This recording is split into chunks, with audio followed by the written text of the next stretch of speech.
Let's face it, none of us have ever seen two guys shoot each other in CSGO. One always gets the other first. I tested this by having both teams pick up a weapon the moment the round started. This let me simply hold down the fire button and they would both fire at the same time.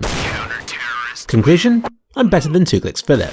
Either that or I'm winning because I'm hosting the server and it gives me an advantage, even if it's only by a couple of milliseconds on LAN. I then got 2clicks Philip to host and surprise surprise, he started killing me every time. But in most games, neither team is hosting.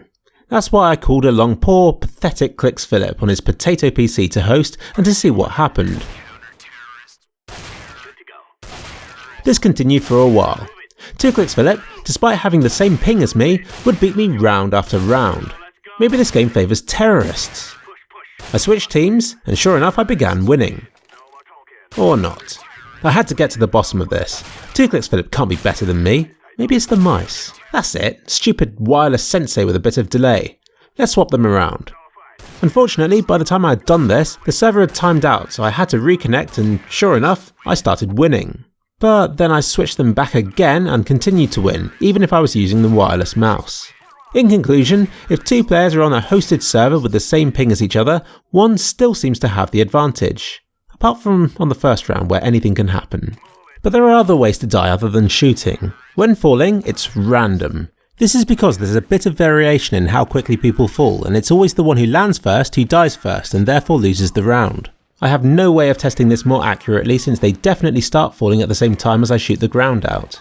You can see from the scores that it doesn't favour one side in particular, not even the person who fired at the ground. I finally tested grenades. It's the same test, only the players don't die from the fall this time, but are instead weakened up for the grenade to kill them. Time after time the CTs won, even when there were no objectives on the map.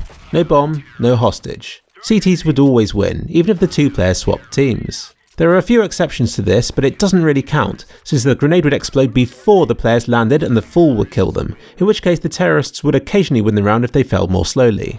In the grenade fatalities, however, CTs would always win the round. Moral of the story, terrorists shouldn't engage in suicidal tendencies. In conclusion, when falling, the player who lands first loses the round, even if both seemingly begin falling at the same time. With grenades, CTs seem to win even when there are no objectives. Shooting's the complicated one. Two players cannot kill each other at the same time. He who hosts the server tends to win, at least over the LAN. If both players are just clients on a hosted server, it seems random who has the advantage, but it's pretty consistent once the first round is over. But this makes no sense. This raises more questions than it answers. But really, what do we expect from CSGO? If two players fire at exactly the same time, what should it do? Randomly select one? Ultimately, the inner workings are in Valve's hands. Not the most rewarding of findings, but I'm afraid that it's the best that I can be bothered with, considering the number of variables and the limitations on my end.